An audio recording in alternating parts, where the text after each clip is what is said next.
पिछली कक्षा में हमने बाह्य प्रयत्न पढ़े और अब आभ्यंतर प्रयत्न शेष बचते हैं। और आभ्यंतर प्रयत्नों के साथ जब हम चरण स्थान को एक साथ देखते हैं तो फिर सवर्ण का जो समस्या है या सवर्ण संज्ञा का विषय जो भी है वह हमारे सामने बिल्कुल स्पष्ट आ जाता है समझ में। तो हम अब देखते हैं आभ्यंतर प्रयत्न कौन कौन से हैं, कितने प्रकार के हैं। बता हम पिछली कक्षा में देख चुके हैं कि आभ्यंतर प्रयत्न 5 प्रकार के होते हैं, बाह्य प्रयत्न 11 प्रकार के होते हैं। आभ्यंतर प्रयत्न जो 5 प्रकार के हैं वो मुख के खुलने और जिह्वा के उच्चारण स्थानों को स्पर्श करने के आधार पर है। तो पहला प्रयत्न है तत्र स्पृष्टः प्रयत्नम स्पर्शानाम्। तो ये जो स्पर्श वर्ण जो हैं उनका जो आभ्यंतर प्रयत्न है वह है स्पृष्ट। स्पर्श वर्ण से तात्पर्य है काव्यो मावसानः स्पर्शः, कैसे लेके कै आदि जिनके है कै आदि में, और मैं मावसाना मैं जिसके अवसान में है, मैं के अंत तक, मैं के अवसान तक, मैं पर समाप्त होने तक जो भी वर्ण है वो सब क्या है स्पर्श के नाम है। काव्यो मावसानः स्पर्शः। तो कैसे लेकर वर्णमाला में कैसे आरंभ करते हुए मैं तक के जो वर्ण है वो स्पर्श वर्ण होते हैं। स्पर्श वर्ण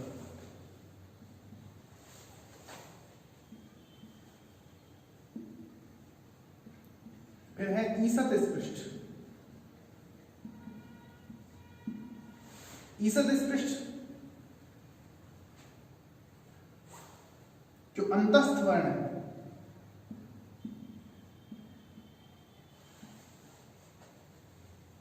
अंतस्थ का तात्पर्य य रे ले और वे, ये जो वर्ण है इनका अभ्यंतर प्रयत्न होता है ईसत स्पृष्ट, थोड़ा छुआ।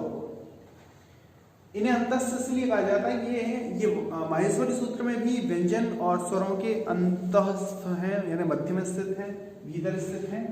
और ये लय वे जो हैं वो स्वरों जैसा व्यवहार करते हैं। जड़ संधि में भी हम देखते हैं कि ई जो है वह य में, ऊ जो है वह वे में, री जो है वह वे में, और री जो है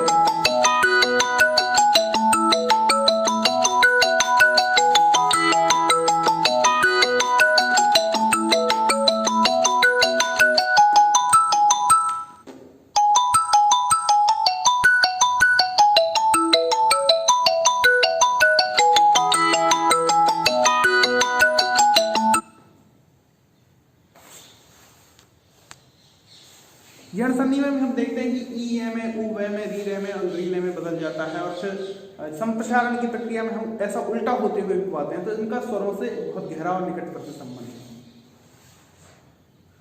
स्पृष्ट प्रयत्न स्पर्शानाम ईसत् स्पृष्टस्थानाम ईसत् विवृतूष्णाम।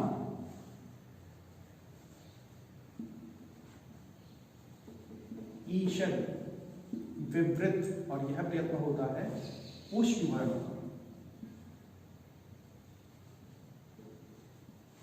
ऊष्म यानी श श श और है।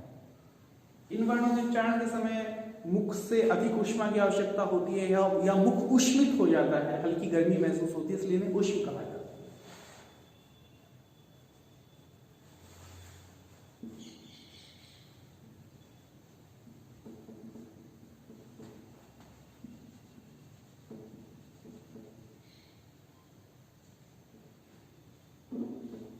जो स्वर हैं जिन्हें हम अच भी कह सकते हैं, उनका जो प्रयत्न है वह होता है विवृत। और अंतिम जो प्रयत्न है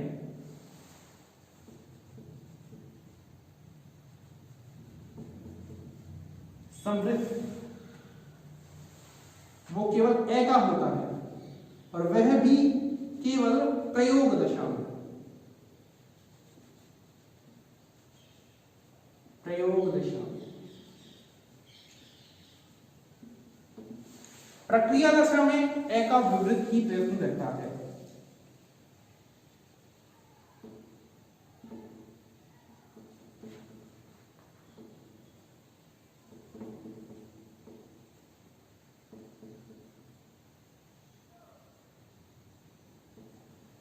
अब ये समस्या हमारे सामने आ जाती है कि यह प्रयोग दशा और प्रक्रिया दशा क्या है और ये क्या है इसका तर्क। तो अभी हम थोड़ा सा इस पर चर्चा करेंगे। पहले हम ये समझ लेते हैं 5 तरह के अभ्यंतर प्रयत्न होते हैं, स्पृष्ट, ईसद स्पृष्ट, ईसद विवृत, विवृत और संवृत। ठीक है, उनमें से जो स्पर्श वर्ण है कैसे लेके मैं तक के उनका प्रयत्न स्पर्श है, अंतस्थ जो वर्ण है उनका ईसद स्पृष्ट है, ऊष्म जो है उनका ईसद विवृत है, स्वर जो है उनका विवृत है और ए जो है उसका प्रयोग दशा में संवृत है, प्रक्रिया दशा में उसका भी विवृत ही है। अभी आप उसे ए का भी विवृत ही मान के चलिए, फिर हम देखेंगे कि संवृत कब होता है। अब आती है सवर्ण संज्ञा। हमने देखा कि सवर्ण उन वर्णों को कहते हैं जिनके उच्चारण स्थान और अभ्यंतर प्रयत्न समान हो। ठीक है, उच्चारण जैसे उदाहरण के लिए यदि 2 वर्ण दे दिए जाए, सवर्ण, एक वर्ण दे दिया क और एक वर्ण दे दिया ग। अब हमें ये निर्धारित करना है कि ये दोनों वर्ण सवर्ण हैं या नहीं। तो हमें 2 चीजें देखनी पड़ेगी कि क्या इनके उच्चारण स्थान समान है और यदि समान है तो क्या इनके आभ्यंतर प्रयत्न भी समान हैं। जैसे क वर्ण का उच्चारण स्थान क्या है, हम उच्चारण स्थान हमने पढ़े हैं, अकु है विसर्जनीय नाम कंठ है, यानी जो संपूर्ण क वर्ग है उसका उच्चारण स्थान क्या होता है, कंठ होता है। तो क का भी कंठ है और ग का भी कंठ है। ठीक है, अब आती है इनका आभ्यंतर प्रयत्न। तो कैसे लेके मैं तक के जो सभी वर्ण हैं उनका आभ्यंतर प्रयत्न क्या है, स्पृष्ट है। तो क का भी स्पृष्ट है और ग का भी स्पृष्ट है। तो क और ग के उच्चारण स्थान भी समान है और आभ्यंतर प्रयत्न भी समान है, इसलिए क और ग परस्पर क्या हुए, सवर्ण। ये दोनों परस्पर सवर्ण हैं क्योंकि इनके आभ्यंतर प्रयत्न और उच्चारण स्थान दोनों ही समान हैं। इन लेते हैं जैसे ई और उ, ये ले लेते हैं। क्या ये सवर्ण है? तो हमें फिर से वही देखना पड़ेगा क्या इनके उच्चारण स्थान समान है और क्या इनके आभ्यंतर प्रयत्न समान है। जैसे आभ्यंतर प्रयत्न लेते हैं, सभी स्वरों का आभ्यंतर प्रयत्न विवृत होता है। तो ई भी स्वर है, उ भी स्वर है, दोनों का क्या आभ्यंतर प्रयत्न हो गया, विवृत। ये भी, लेकिन उच्चारण स्थान देखें तो ई का उच्चारण स्थान है ईशेषणाकाम, री का उच्चारण स्थान है विकर्षणा, उ का उच्चारण स्थान है उपपद्मान्यना ओष्ठौ। तो इनके आभ्यंतर प्रयत्न तो समान हैं परंतु इनके उच्चारण स्थान समान नहीं है, इसलिए ये सवर्ण नहीं है, ई और उ सवर्ण नहीं है। थोड़ा सी चर्चा प्रक्रिया दशा और प्रयोग दशा पर कर लेते हैं। व्याकरण में किसी भी शब्द की और उस शब्द के फिर वर्णों की भी 2 अवस्थाएं होती हैं, एक होती है प्रक्रिया और एक होती है प्रयोग। इसे हम एक घड़े के उदाहरण से समझ सकते हैं।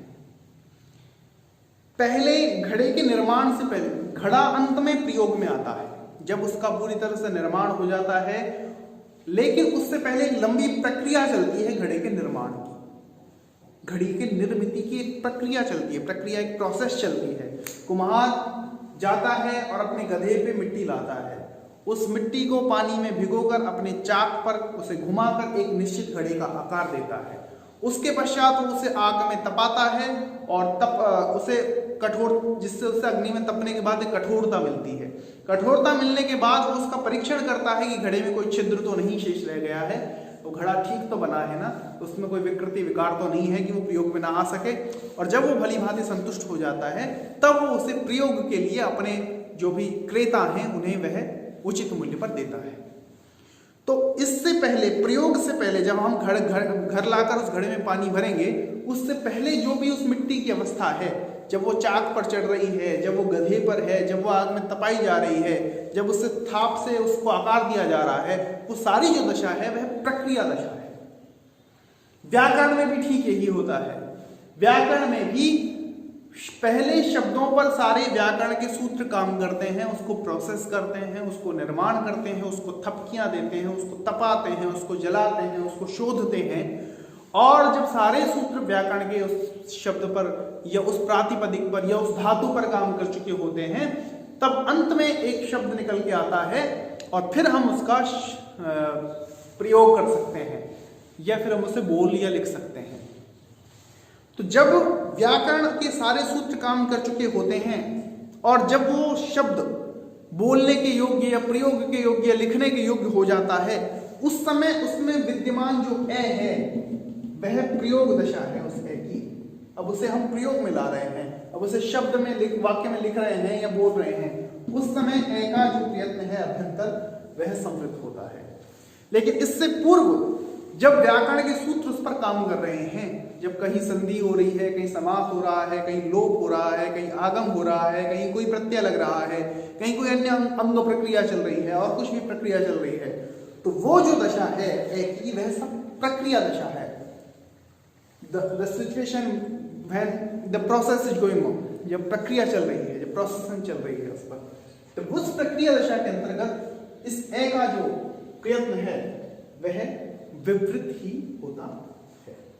तो विवृत और संवृत ए का व्याकरण में जब भी हम ए को काम में लेंगे, कहीं भी किसी सूत्र के विषय में जब ए की बात होगी, ये सूत्र लगेगा या नहीं लगेगा, तो समझिए प्रक्रिया दशा है, क्योंकि सूत्र जब लग रहा है, जब तक सारे सूत्र काम कर रहे हैं तब तक प्रक्रिया दशा है। तो उसमें प्रक्रिया दशा में हम ए का प्रयत्न भी विवृत ही मानेंगे, प्रक्रिया दशा में विवृत। लेकिन जब हम उसे प्रयोग में ला रहे हैं, जब उसे बोल रहे हैं या उसे लिख रहे हैं, उस समय जो ए का प्रयत्न है वह संवृत समझा। अभी के लिए इतना ही, आगे अगली कक्षा में फिर अपन चर्चा करेंगे। धन्यवाद।